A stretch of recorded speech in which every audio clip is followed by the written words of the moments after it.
आपके घर में बार बार पैसों की कमी हो रही है, बिना वजह के झगड़े होते हैं या काम बनते बनते बिगड़ जाते हैं, तो हो सकता है इसका कारण पितृदोष हो। और अगर ऐसा है तो एक ऐसी तिथि आने वाली है जिस दिन किया गया एक छोटा सा व्रत और दान आपकी किस्मत तक बदल सकता है।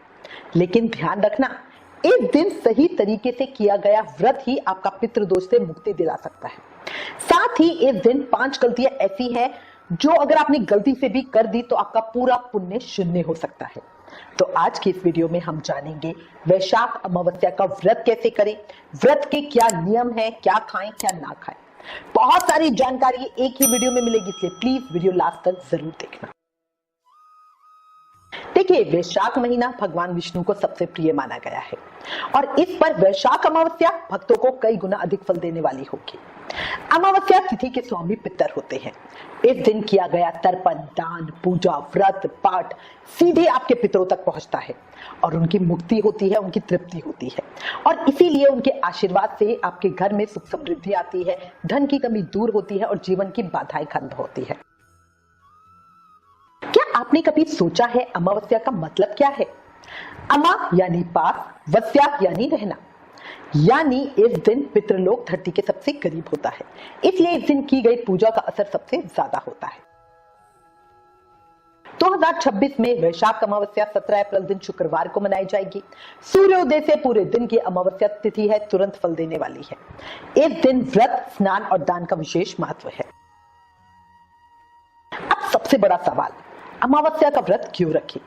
क्योंकि इससे पितृदोष समाप्त होता है, माता लक्ष्मी प्रसन्न होती है, यमराज की कृपा मिलती है, अकाल मृत्यु के भय से मुक्ति मिलती है और सबसे खास बात, जो अपने पितरों को याद करता है उसका जीवन कभी खाली नहीं रहता।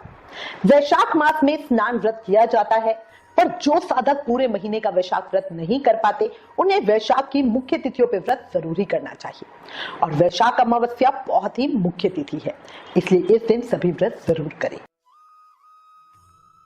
अब जानिए पूरा तरीका। देखो, वैशाख व्रत में सबसे जरूरी होता है वैशाख की अमावस्या की पूजा करना। तो इसके लिए हमें सबसे पहले तो सुबह ब्रह्म मुहूर्त में उठना है, स्नान करना है, उसके बाद व्रत का संकल्प लेना है। स्नान हम गंगा जल से करेंगे। अगर गंगा जल में मतलब गंगा जी में बाहर जाके स्नान करें तो सबसे उत्तम, या किसी भी पवित्र नदी में स्नान करें तो उससे आपको वैशाख स्नान का भी फल मिलेगा। बट अगर वो संभव ना हो तो घर में ही नहाने के जल में गंगा जल और काले तिल मिला के स्नान करें। स्नान के बाद पूजा से पहले सबसे पहले संकल्प ले, हाथ में जल ले और बोले, मैं पूरी श्रद्धा से वैशाख अमावस्या व्रत करना चाहती हूँ, हे प्रभु मेरे इस व्रत को निर्विघ्न पूरा कराना। संकल्प लेने के बाद पूजा करेंगे, भगवान विष्णु और माता लक्ष्मी की बढ़िया पूजा करें, मंत्र जाप करें, दीप प्रज्वलित करें। इसके बाद तिल, जल, दूध और कुशा से पितरों का तर्पण करें। कुछ ना कुछ दान जरूर करें, अन्न का, वस्त्र का, तिल का, सत्तू का। अपनी सामर्थ्य के अनुसार क्वांटिटी पूरी तरह आपके ऊपर है, पर कुछ ना कुछ दान जरूर करना। देखो, वैशाख अमावस्या व्रत में एक समय भोजन किया जाता है। भोजन आप फलाहार का कर सकते हो, मतलब फोटो सिंगाड़े के आटे से बना खाना, या नॉर्मल जो हमारा घर में बिना प्याज लहसुन का सात्विक खाना बना होता है वो भी खा सकते हैं। कई साधक ब्राह्मण को घर में जिमा कर श्राद्ध करते हैं, तो उसके बाद जो खाना होता है, जो श्राद्ध का खाना होता है वो प्रसादी होता है, उसको आप खा सकते हैं। भोजन बिना प्याज लहसुन का ही करना है। कई लोग क्या करते हैं कि सूखा सीधा सामान निकाल देते हैं या किसी को कुछ मतलब ऐसे दान में पैसे वगैरह दे के श्राद्ध कर देते हैं, है ना, बाजार से मंगा के कुछ श्राद्ध कर देते हैं और फिर घर में खाना प्याज लहसुन का बना लेते हैं। तो ये पूरी तरह गलत है। वैशाख अमावस्या वाले दिन किसी को भी प्याज लहसुन नहीं खानी चाहिए। वैशाख अमावस्या व्रत में सूर्य अस्त होने के बाद अन्न नहीं खाएंगे। वैशाख अमावस्या व्रत में दिन में ही खाना खाया जाता है।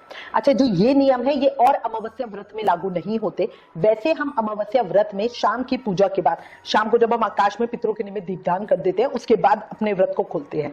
बट वैशाख में सूर्य अस्त के बाद हमें नहीं खाना चाहिए, तो उत्तम है दिन में ही खाएं। अच्छा, शाम के समय अगर मान लीजिए कोई बीमार है, दिन में ताकत नहीं है, तो दिन में तो आप निराहार रह रहे हैं, तो शाम को आप क्या कर सकते हैं कि दूध, फ्रूट वगैरह इस तरह की चीजें ले सकते हैं। कोई साधक चाहे तो मीठे व्रत भी कर सकते हैं, ये पूरी तरह आपकी क्षमता के ऊपर है कि आप मीठे व्रत करना चाहते हो या नमकीन। गाय को हरा चारा खिलाना है, कुत्ते, कौवे और चींटियों को भोजन देना है, पीपल पे जल चढ़ाना है, घर में दीप प्रज्वलित करना है। ये सब उपाय पितरों को तृप्त करते हैं। अगर धन चाहते हो तो लक्ष्मी जी के सामने देसी घी का दीप प्रज्वलित करना, गुलाब के फूल अर्पित करना और बढ़िया मखाने की खीर का भोग लगाना और लक्ष्मी सूक्त का पाठ करना। देखिए, आपने बढ़िया वैशाख अमावस्या की पूजा कर ली, व्रत कर लिया, पर अगर कुछ गलतियां कर दो तो उन सब का जो पुण्य फल है वो शून्य हो जाता है। तो इसलिए ध्यान से सुनिए वो जरूरी बातें जो आपको नहीं करनी।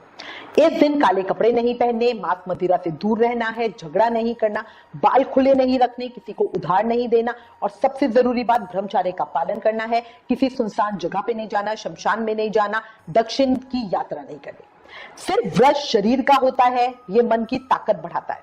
जब आप व्रत रखते हैं तो आपका आत्म नियंत्रण बढ़ता है और यही आपको जीवन में सफल बनाता है।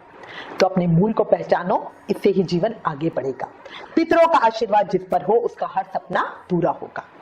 अगर आप चाहते हो जीवन में रुकावटें खत्म हो, धन और शांति बढ़े, पितृ दोष दूर हो, तो इस वैशाख अमावस्या को हल्के में मत लेना, क्योंकि कभी कभी एक दिन पूरी जिंदगी बदल सकता है। राधे राधे।